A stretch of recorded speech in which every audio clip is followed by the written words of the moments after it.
மதுரையில் கிரானைட் குவாரிகளில் நரபலி கொடுக்கப்பட்டதாக எழுந்த புகாரை அடுத்து ஆய்வு செய்யப்பட்டு வரும் இடத்தில் தோண்டும் பணிகள் நிறைவடைந்துள்ளன. இது தொடர்பாக சம்பவ இடத்தில் உள்ள செய்தியாளர் சரவணனிடம் தற்போது கேட்கலாம். சரவணன், சொல்லுங்க, நரபலி கொடுக்கப்பட்டு புதைக்கப்பட்டதா எழுந்த புகார்ல தோண்டும் பணிகளின் போது எலும்புக்கூடுகள் நிறைய கண்டெடுக்கப்பட்டிருக்கு. இதுவரை எத்தனை எலும்புக்கூடுகள் கிடைச்சிருக்கு, இது பற்றி சொல்லுங்க.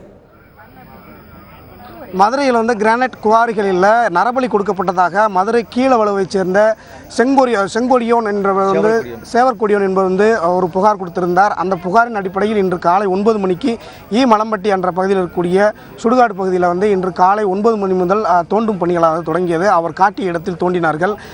இதில் கிட்டத்தட்ட பார்த்தீங்கன்னாக்கா 8 மணி நேரத்துக்கு மேலாக நடத்தப்பட்டது. இந்த இடத்தில் தான் நடத்தப்பட்டது. இதில் பார்த்தீங்கன்னாக்கா 16க்கு 13 அளவில் ஒரு 5 அடி ஆழத்திற்கு தோண்டும் பணிகள் நடந்தது. இந்த தோண்டும் பணிகளின் போது ஒரு குறிப்பிட்ட இடத்தில் ஒரு முதல் எலும்புக்கூடானது 1 மணிக்கு கிடைத்தது.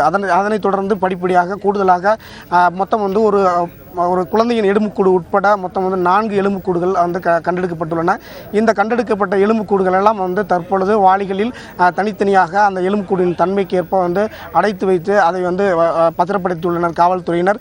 தற்பொழுது இன்று மாலை, அதாவது 5 மணி அளவில் இந்த தோண்டும் பணியை காவல்துறையினர் மற்றும் வருவாய்த்துறையினர் நிறுத்தியுள்ளனர். இதனிடையே நம்மளிடையே சேவற்கொடியன் நம்மளிடையே இருக்கிற புகார்தாரர் சேவற்கொடியன் இருக்கிற அவர்கிட்ட கேட்போம். வணக்கம் சார், இப்போ நீங்கள் புகார்தாரர்.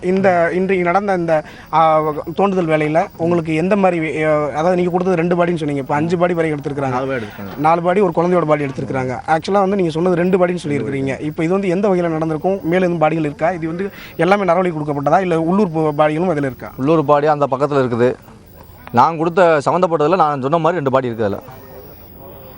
நிச்சயமாக, அதாவது அவருக்கு சொல்லும் தகவல் என்னென்னா, நரபலி கொடுத்த 2 உடல்களின் எலும்புக்கூடுகள் அதில் இருக்கிறது. அதில் உள்ளூர் உடல்களின் எலும்புக்கூடுகளும் இருக்கிறது. அதில் சம்பந்தப்பட்ட நரபலி கொடுத்த 2 உடல்கள் இருப்பதாக அவர் தெளிவாக தெரிவிக்கிறார்.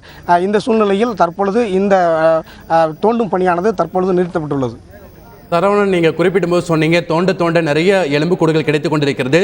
தற்போது இந்த எலும்புக்கூடுகள் ஆய்வுக்கு அனுப்பப்பட்டிருக்கா, இல்லை மீண்டும் தோண்டும் பணி நாளை தினத்தில் தொடங்குவதற்கான வாய்ப்புகள் இருக்குதா?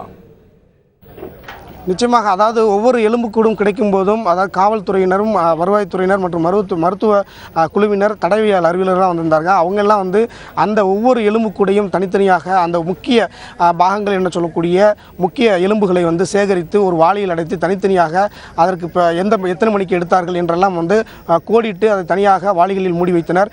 இது அனைத்தும் 4, அதாவது ஒரு சிறு குழந்தையின் எலும்புக்கூடு உட்பட 4 எலும்புக்கூடுகள் எடுக்கப்பட்டு அவையெல்லாம் பத்திரமாக காவல்துறையின் பாதுகாப்போடு தற்போது மதுரை அரசு மருத்துவமனைக்கு அனுப்பப்பட்டுள்ளது. அங்கிருந்து DNA பரிசோதனைக்காக மேலும் சென்னைக்கு அனுப்பப்படலாம் என்ற ஒரு தகவலும் தற்போது கிடைக்கப்பட்டுள்ளது.